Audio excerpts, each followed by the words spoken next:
In today's video, I'm going to teach you how to accept all changes in Grammarly quickly and easily. This process should take about 5 minutes, so let's dive right in. First, you'll want to open your Grammarly account. Start by launching your preferred web browser and type Grammarly into the search bar. This will direct you to the Grammarly homepage.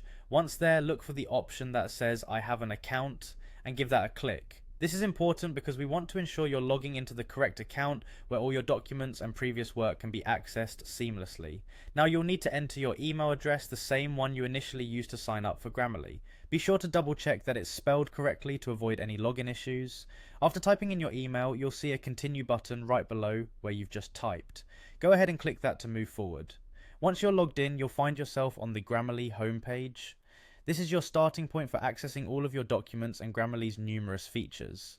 For this demonstration, one of the easiest ways to see Grammarly's suggestions in action is by opening a Google Doc that's linked to your Grammarly account.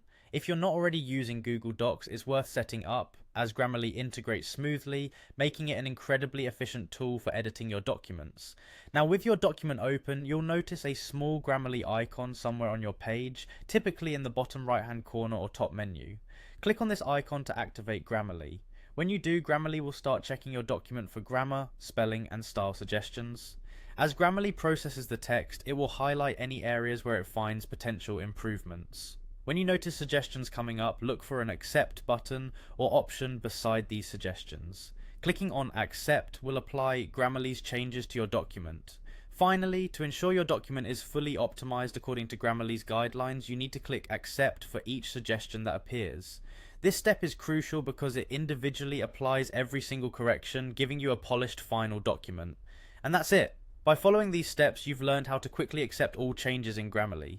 This method saves you time and makes